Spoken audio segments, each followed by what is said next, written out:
নমস্কার। আজ আমরা বসুর গল্প সংকলন কুহক সমূহ প্রকাশ করবার জন্য চলে এসেছি বেড়ির বাউড়ে। নৌকো ভ্রমণের মধ্যে দিয়ে আমাদের এই অভিনব বই প্রকাশ করবেন বসুর বন্ধু ডক্টর বরেন্দ্র মণ্ডল মহাশয়। আমি তার হাতে বইটি তুলে দিচ্ছি এই মুহূর্তে। বেড়ির বাউড়।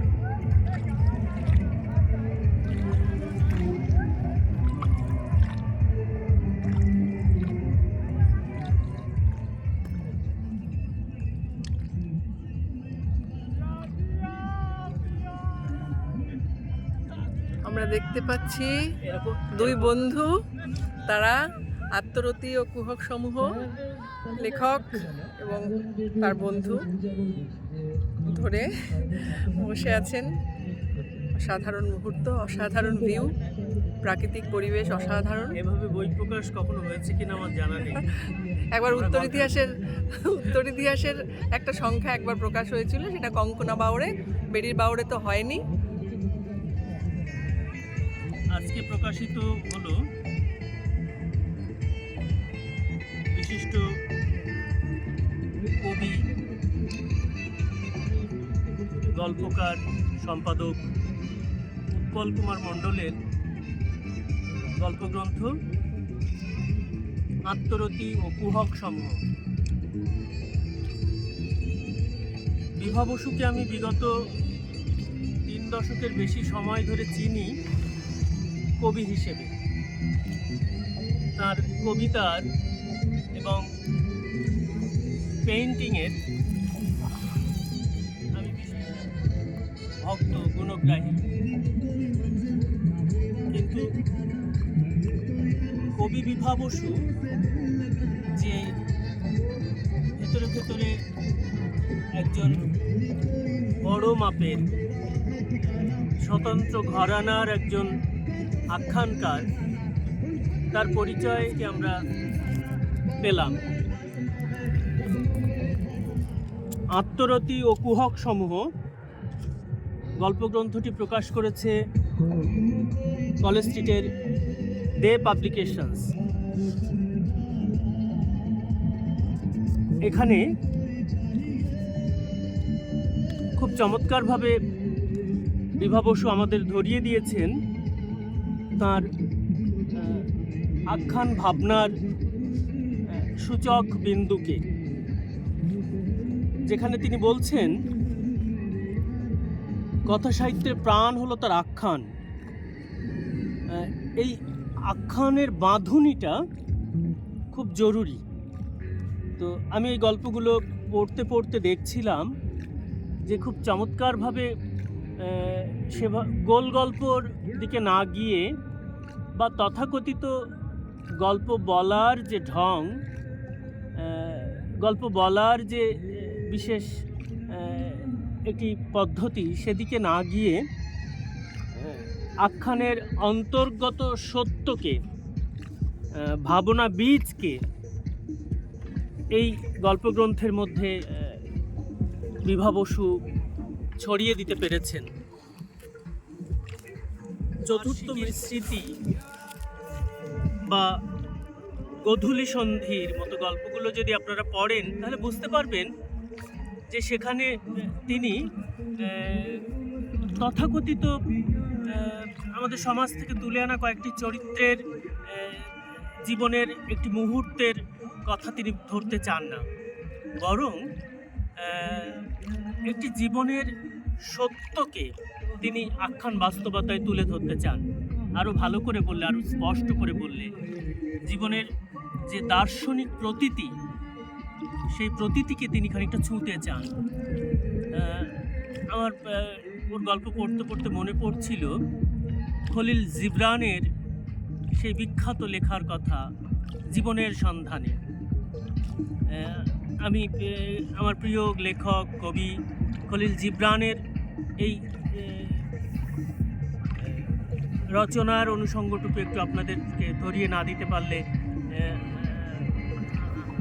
আমার ঠিক ভালো লাগছে না।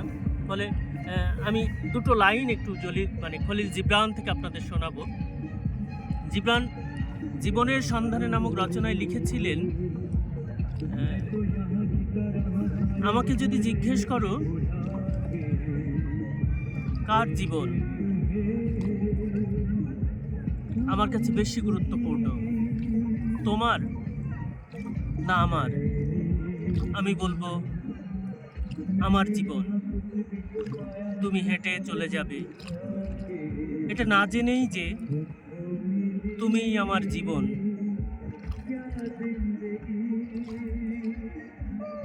জিবরান যেভাবে তার রচনার মধ্যে জীবনের একটা সত্যকে ছুঁতে চান,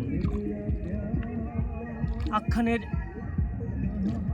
বাস্তবতায় সেটাকে তুলে ধরতে চান, আমরা রবীন্দ্রনাথের লিপিকার রচনার মধ্যে তার প্রকাশ দেখেছিলাম। উৎপল কুমার মণ্ডলের আত্মরতি কুহক সমূহ সে অর্থে হয়তো অনুগল্প নয়, কিন্তু ছোট গল্পেরই আরেক নতুন পরীক্ষা। আয়তনের দিক থেকে খুব সুমিত, পরিমিত, শব্দ ব্যবহারের দিক থেকে একজন কবি যেমন কৃপণ, এই গল্পগ্রন্থের গল্পকারকেও তেমনি আমরা দেখি তিনি খুব শব্দ ব্যবহারের দিক থেকে খুব কৃপণ, এবং তিনি আসলে আমাদের এই মহাবিশ্বের মধ্যে থেকে আমাদের যে মানুষ, তাদের অনুভূতি, তাদের চিন্তা জগৎ, তাদের চেতনা প্রবাহ, সেগুলোকেই মূলত এই গল্পগ্রন্থের মধ্যে তিনি ধরতে চান। সে অর্থে এ বয় মিটস এ গার্ল, তাদের কোনো গল্প এখানে বিশেষভাবে তিনি ধরতে চাননি। আসলে আমাদের চারিদিকে যে কুহকী সময় এবং যে কুহকী বাস্তবতা, রহস্যময় অনির্ণিত যে বাস্তব, সেই রহস্যময় অনির্ণিত বাস্তবকে, সেই কুহকী বাস্তবকে আমার বন্ধু গল্পকার উৎপল কুমার মণ্ডল এই গল্পগ্রন্থের মধ্যে তুলে ধরতে চেয়েছেন। ব্যক্তিগতভাবে আমার মনে পড়ছে দেবর্ষী সারোগীর কথা। আমাদের বাংলা গল্পে দেবর্ষী সারোগী এক আশ্চর্য ব্যতিক্রমী গল্পকার। তিনিও সে অর্থে কোনো সাধারণ পাত্রপাত্রী, সাধারণ মানুষের দৈনন্দিন জীবনের বাস্তবতাকে তার গল্পে তুলে ধরেন না, বরং তিনি একটা প্যারাবল রচনা করেন যেখানে আসলে জীবনের মহত্তর সত্য উদ্ভাসিত হয়। উৎপল কুমার মণ্ডলের শেষ ফারাও বা গোধূলি সন্ধির মতো গল্পগুলো মুখোমুখি যদি আপনারা হন, তাহলে বুঝতে পারবেন জীবনের গূঢ়তম সত্য এবং কুহকী বাস্তবকে এখানে খুঁজতে চাইছেন উৎপল কুমার মণ্ডল। কবি বিভা বসুর যিনি কবিতা লেখেন,